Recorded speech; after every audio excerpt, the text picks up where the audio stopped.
ॐ अज्ञानतिमिरन्धस्य ज्ञानञ्जनशलाखया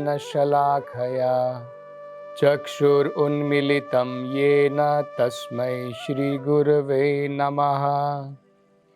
नमो ॐ विष्णुपादाय कृष्णप्रेष्ठाय भूतले श्रीमते भक्तिवेदान्तस्वामिन् इति नामिने।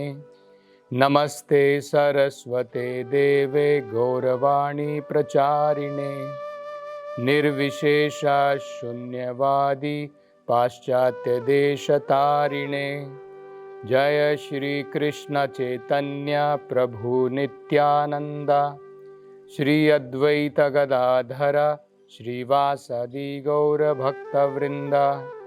हरे कृष्णा कृष्ण कृष्ण हरे हरे, हरे राम राम राम हरे हरे। हरे कृष्णा।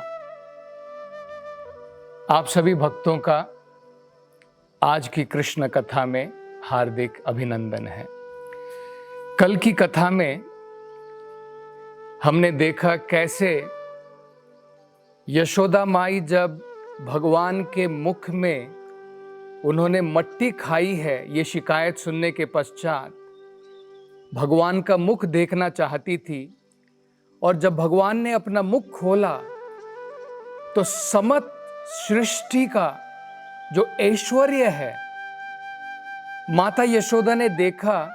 भौतिक रचना के लिए जो भी पदार्थों की जरूरत है सब भगवान कृष्ण बाल कृष्ण के मुख के अंदर में उन्हें दिखाई दी। इन महिमाओं को समझने के लिए भगवान किस प्रकार से सृष्टि का निर्माण करते हैं, वेदों के द्वारा महान संत उसे समझते हैं। वेदों को त्रयी कहा जाता है, इसका बड़ा महत्वपूर्ण कारण है। ये जो महान संत हैं इन वेदों के द्वारा कहते हैं, वेदों में 3 अलग अलग भाग हैं। जैसे कर्म कांड है, ज्ञान कांड है, उपासना कांड है, इसलिए भी वेदों को त्रयी कहा जाता है। तो धीरे धीरे कर्म कांड से जब व्यक्ति ज्ञान कांड की तरफ जाता है, ज्ञान कांड से व्यक्ति उपासना कांड की तरफ जाता है। मतलब क्या है, पहले व्यक्ति कर्म में लीन रहता है, फिर उसकी समझ में आता है कि कर्म सब कुछ नहीं है, उससे बढ़कर के हमें आध्यात्मिक ज्ञान की प्राप्ति करनी चाहिए। और आध्यात्मिक ज्ञान से फाइनली जो है इस निष्कर्ष पर पहुंचता है कि भगवत उपासना करनी चाहिए। जब पार्वती ने शिवजी से यह प्रश्न पूछा कि सभी आराधनाओं में, सभी उपासनाओं में सबसे महत्वपूर्ण, सबसे उत्तम आराधना कौन सी है, तो शिवजी ने उत्तर दिया, आराधना नाम सर्वेशाम विष्णुर आराधना परम। सारी की सारी आराधनाओं में से भगवान विष्णु की आराधना परम है। और यहां पर हम देख रहे हैं यशोदा माई भगवान की आराधना नहीं, यशोदा माई यहां पर भगवान कृष्ण जिनकी आराधना की जाती है वो स्वयं यशोदा माई की गोद में खेल रहे हैं। तो जिन भगवान को इनकी आराधना महान संत करते हैं, यशोदा माई की गोद में वो भगवान यहां पर खेल रहे हैं। वेदों को त्रयी इसलिए भी कहा जाता है क्योंकि वेदों के अनुसार भगवान को 3 अलग अलग स्तर पर समझा जाता है। सबसे पहले भगवान को ब्रह्मन, बाद में परमात्मा और बाद में भगवान। जिस प्रकार से सबसे पहले हम सूरज की किरणों को देखते हैं, बाद में अगर हम थोड़ा और उन्नति करते हैं तो सूर्य ग्रह में जा सकते हैं। सूर्य ग्रह में जाने के पश्चात हम सूर्य जो देवता है उनसे वहां पर जो है भेंट कर सकते हैं। ठीक इसी प्रकार सबसे पहले भगवान की शरीर की जो कांति है, जिसे ब्रह्म ज्योति कहते हैं, पहले उसके दर्शन होते हैं ज्ञान योग के द्वारा। बाद में ध्यान योग के द्वारा परमात्मा के दर्शन होते हैं जो हृदय के अंदर में है, और अंत में भगवान के दर्शन होते हैं, भक्त वत्सल भगवान के दर्शन होते हैं। तो यहां पर यशोदा माई केवल भगवान के दर्शन मात्र नहीं कर रही है, यहां पर यशोदा माई भगवान के साथ में प्रेम के द्वारा अनेकों प्रकार की लीलाओं में लगी। तो यशोदा माई की स्थान, उनकी परम भक्ति को हम समझ सकते हैं। वेदों को त्रयी इसलिए भी कहा जाता है क्योंकि 3 प्रकार के वेद के अंदर में प्रमाण होते हैं। सबसे पहले हमें जो है भगवान के साथ में हमारा संबंध क्या है वो समझना है। संबंध के बाद में उस संबंध के ऊपर हमें अनेकों प्रकार की क्रियाएं करनी है और बाद में उसका फल मिलता है। इसको कहते हैं संबंध अभिधेय प्रयोजन। उदाहरण के तौर पर एक पुरुष और स्त्री पहले आपस में संबंध बनाते हैं शादी के द्वारा, उनका विवाह होता है। विवाह के उपरांत उस विवाह के आपस में मेलजोल बढ़ता है, अनेकों प्रकार की क्रियाएं होती हैं, प्रेम का परस्पर आदान प्रदान होता है, उसे कहते हैं अभिधेय। और अंत में पारिवारिक जो सुख की प्राप्ति होती है, पुत्र की प्राप्ति होती है, वो प्रयोजन है। ठीक इसी प्रकार से वेदों के अनुसार सबसे पहले हमें आत्मा और परमात्मा का संबंध समझना है, बाद में उस परमात्मा की भक्ति करनी है जिसे अभिधेय कहते हैं, और अंत में भगवत प्रेम की प्राप्ति करनी है जिसे प्रयोजन कहते हैं। चैतन्य महाप्रभु कहते हैं प्रेम पुमार्थो महान, सबसे उत्तम जो वेदों का लक्ष्य है वो है भगवत प्रेम की प्राप्ति। और यहां पर हम देख सकते हैं माता यशोदा उस प्रेम में किस प्रकार से डूबी हुई है। तो यशोदा माता का स्थान कोई आम स्थान नहीं है, वो भगवान की महान भक्त है। तो इस प्रकार की लीला भगवान के साथ में करने के पश्चात धीरे धीरे यशोदा माई भगवान कृष्ण के लिए घर के अंदर में ही एक बड़ा रसीला मक्खन जो है घर में ही तैयार करने लगी। यशोदा माई ने विचार किया कि कृष्ण और बलराम अड़ोस पड़ोस की गोपियों का मक्खन जाकर के चुराते हैं, तो लगता है कृष्ण और बलराम को जो आम गाय जो दूध देती है उसके द्वारा जो मक्खन बनता है वो इतना उनको पसंद नहीं है। तो यशोदा माई ने क्या किया, जो नंद बाबा की जो कुछ विशेष गायें थी, उन विशेष गायों को विशेष प्रकार की घास खिलाई गई। ये जो विशेष घास थी वो इतनी रसीली घास होती थी कि उसके अंदर में स्वाभाविक तरीके से एक प्रकार की सुंदर महक रहती थी। तो जब ये इस प्रकार का रसीला दूध देती थी, उस रसीले दूध के द्वारा यशोदा माई मक्खन बनाती थी ताकि कृष्ण जो है और बलराम जो है उस मक्खन को खा सके और इधर उधर चोरी करता हुआ, माखन की चोरी करते हुए ना फिरे। एक दिन क्या हुआ, यशोदा माई स्वयं अपने हाथ से दही मंथन कर रही थी और मंथन करते करते वो भगवान के महिमाओं की गीत गा रही थी। यशोदा माई ने क्या किया, एक बड़ा सुंदर उपाय किया। ये सीख हम सभी भक्तों को यशोदा माई से लेनी चाहिए। किस प्रकार से यशोदा माई 24 घंटे भगवान के बारे में सोचती थी।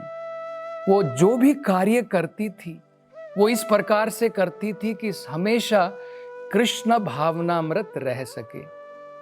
तो यशोदा माई भगवान की इन सुंदर लीलाओं को भूलना नहीं चाहती थी। जिन लीलाओं का हम आज भागवतम में पान कर रहे हैं, इन लीलाओं को यशोदा माई भूलना नहीं चाहती थी।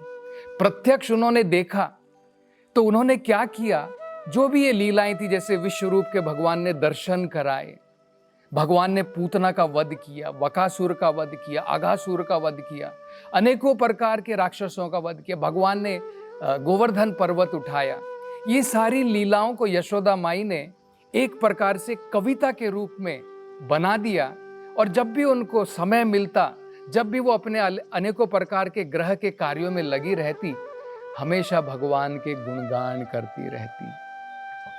तो एक दिन यशोदा माई इस प्रकार से दही जो है उसका मंथन कर रही थी, और कृष्ण जो है बाजू के रूम में जो कमरा था उसके अंदर में भगवान सो रहे थे। तो सोने के बाद में जब बच्चा उठता है तो उसे भूख लग जाती है।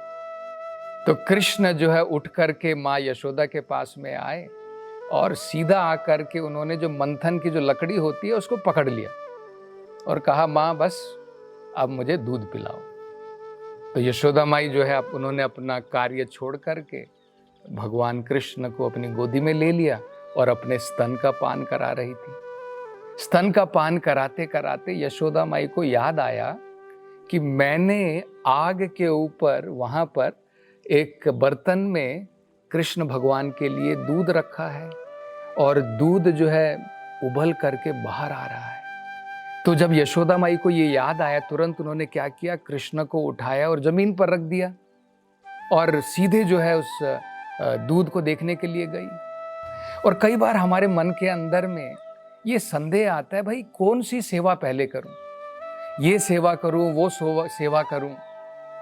तो आचार्य बताते हैं, अगर निष्ठा के साथ हम भगवान की सेवा में लगे, क्योंकि यशोदा माई जो दूध भगवान को स्तन का पान करा रही थी वो भी भगवान की सेवा है, और जो गाय का दूध उन्होंने चूल्हे के ऊपर में जो रखा था वो भी भगवान की सेवा के लिए ही है। तो यशोदा माई पहले वो कार्य करना चाहती थी। तो जब भक्त जो है निष्ठा के साथ में भगवान की सेवा में लगा रहता है, भगवान भगवद गीता में स्वयं कहते हैं कि वे अपने भक्त को बुद्धि देते हैं, प्रदान करते हैं, हमें किस प्रकार से कार्य करना है जिसके द्वारा हम भगवत धाम वापस लौट सकें। तेषाम सतत युक्तायाम भजताम प्रीति पूर्वकम ददामि बुद्धि योगम तम ये न माम उपयांति ते। भगवान कहते हैं तेषाम सतत युक्ता नाम, जो भक्त भगवान की भक्ति में युक्त लगा हुआ है, अनेकों प्रकार से भगवान की भक्ति में लगा हुआ है, तेषाम सतत युक्ता नाम भजताम प्रीति पूर्वकम, प्रीति पूर्वक भगवान की सेवा में लगा है, ददामि बुद्धि योगम तम, भगवान उसको बुद्धि प्रदान करते हैं। तो इस प्रकार से माता यशोदा वहां पर गई और कृष्ण को यहाँ पर रुष्ट हो गए, कृष्ण को क्रोध आ गया कि यशोदा माई को मेरी कोई चिंता नहीं है, मैं दूध पी रहा हूं, अभी मेरा पेट भी नहीं भरा है, छोड़ करके चली गई।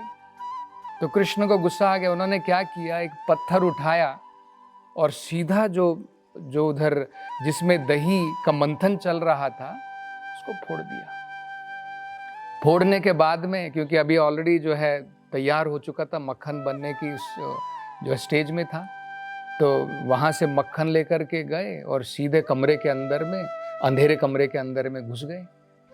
तो वहाँ पर यशोदा माई वापस आती है, दूध की जो है सेवा के बाद में वापस आने के बाद में देखते कि कृष्ण वहाँ पर नहीं है।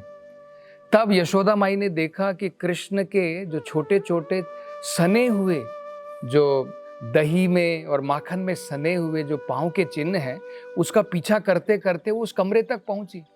कमरे में जाकर के देखती है यशोदा माई, कृष्ण जो है एक ये जो ओखल होता है घर के अंदर में जिसमें मसाले वगैरह बनाए जाते हैं, उस ओखल जो उल्टा रखा हुआ था उसके ऊपर बैठ करके कृष्ण जो है आराम से माखन खा रहे हैं, और बंदर भी हैं और पक्षी भी वहां पर हैं। तो और भगवान कृष्ण जो है देखने में लगे हैं कहीं यशोदा माई आ तो नहीं रही है, चारों तरफ उनकी नजर है, भयभीत है भगवान। तो यशोदा माई ने देखा कृष्ण इतना शरारती है, तो यशोदा माई कृष्ण को पकड़ना चाहती थी, हाथ में छड़ी ले ली, सीधा छड़ी लेकर के भगवान का पीछे जो है उन्होंने वहां पर गई। तो जैसे ही दरवाजे के पास में कृष्ण ने देखा कि यशोदा माई आ गई हैं, तुरंत उस ओखल से उतरे और सीधा भागना प्रारंभ किया। भागना शुरू कर दिया। और सारे पक्षी भी जो है दरवाजे से बाहर निकले, बंदर भी सब बाहर निकले। तो यशोदा माई जो है अब कृष्ण के पीछे भाग रही है, छड़ी उनके हाथ में है। अब कृष्ण तो नन्हे बालक हैं, और बालक तो हम लोग देखते हैं किस प्रकार से जोर से भागता है, और यशोदा माई वयस्क हैं, तो उनके लिए भागना थोड़ा मुश्किल था, तो धीरे धीरे भाग रही है। लेकिन यशोदा माई जो है कृष्ण को पकड़ना चाहती है। भागते भागते यशोदा माई के बालों से फूल गिरने लगे, यशोदा माई को पसीने आ रहे थे, लेकिन कृष्ण को पकड़ नहीं पाई। लेकिन फिर भी उन्होंने सोचा कि कैसे न कैसे करके कृष्ण को पकड़ना है, और फिर बाद में जाकर के उन्होंने कृष्ण को पकड़ लिया। अब कृष्ण जो है जब पकड़ में आ गए, बड़े भयभीत थे, आंखों से आंसू निकल रहे हैं, और माँ ने जो है उनको काजल लगाई हुई थी। कितना सुंदर दृश्य है। भगवान कृष्ण जो है अब माँ यशोदा के सामने रो रहे हैं और अपनी आंखों को ऐसे मसल रहे हैं। तो जैसे ही वो अपनी आंखों को मसल रहे हैं, सारी काली काली काजल जो है उनकी आंखों से निकल करके पूरे गालों के ऊपर छा गई है। और ये बड़ा अत्यंत सुंदर दृश्य है जो यशोदा माई देख रही है। तो यशोदा माई ने सोचा कि कृष्ण तो अब घबरा गया है, और बच्चा जब घबरा जाता है तो कहीं ऐसा ना हो कि घर छोड़ करके ना बाहर निकल जाए, भाग ना जाए। ऐसा सोच करके यशोदा माई ने क्या किया, छड़ी को फेंक दिया। छड़ी को फेंकने के पश्चात उन्होंने सोचा पर कुछ तो करना पड़ेगा, आज इसको पनिशमेंट तो है, सजा तो देनी पड़ेगी। तो सजा के तौर पर माता यशोदा ने सोचा ऐसा करूंगी कि इसको मैं बांध देती हूँ। जब बच्चे को जो है कई बार शरारती होता है तो हम लोग क्या करते हैं, उसके हाथ पांव बांध देते हैं। तो यशोदा माई उसको ओखल से बांधना चाहती थी। अब ये भी बड़ा सुंदर दृश्य हम यहाँ पर देख सकते हैं। जिस भगवान को बड़े बड़े योगी भी पकड़ नहीं सकते हैं, माता यशोदा उनके पीछे भाग करके भगवान को उन्होंने पकड़ लिया। जिस भगवान को हम बांध नहीं सकते, कोई रस्सी नहीं बांध सकती है, किस प्रकार से यशोदा माई कृष्ण को बांधना चाहती थी। क्या ये संभव हो सकेगा? ये हम जो है आगे की कल की कथा में इसकी चर्चा करेंगे। हरे कृष्ण। हरे कृष्ण मूवमेंट के संस्थापक आचार्य श्रील प्रभुपाद की हार्दिक इच्छा थी कि भगवान श्री कृष्ण और श्रीधाम वृंदावन की महिमा का पूरे विश्व में प्रचार हो। हमारी आगामी मंदिर सह सांस्कृतिक परियोजना वृंदावन चंद्रोदय मंदिर श्रील प्रभुपाद के इसी उद्देश्य को समर्पित है। परियोजना के मध्य में भगवान श्री कृष्ण का एक भव्य मंदिर होगा, जिसमें हरी वनस्पतियों से आच्छादित सुंदर बगीचे और छोटे छोटे पहाड़ियों से गिरते हुए झरने होंगे, जो मंदिर परिसर को अत्यंत ही सुशोभित करेंगे। यह परियोजना वृंदावन को विश्व मानचित्र पर एक अनुपम छवि प्रदान करेगी। हम आपसे अनुरोध करते हैं कि इस भव्य मंदिर के निर्माण में हमारा सहयोग करें। आपकी वृंदावन धाम की सेवा से श्री श्री राधा कृष्ण अत्यंत प्रसन्न होंगे। कृपया वृंदावन चंद्रोदय मंदिर निर्माण अभियान में जुड़ें। अधिक जानकारी के लिए संपर्क करें 8585850033 77259 77260। इस जन्माष्टमी के शुभ अवसर पर श्रीधाम वृंदावन में निर्माणाधीन विश्व के सबसे ऊंचे मंदिर श्री वृंदावन चंद्रोदय मंदिर में ठाकुर जी को माखन मिश्री सेवा का अनूठा अवसर उपलब्ध है।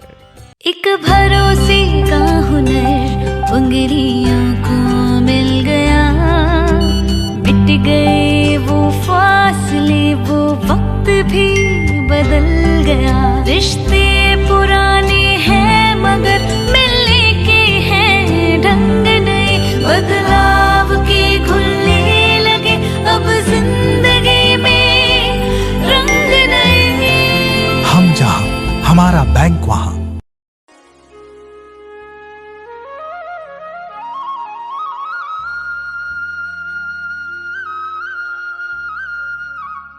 हल्दीराम परिवार की ओर से आप सभी को जन्माष्टमी की हार्दिक शुभकामनाएं।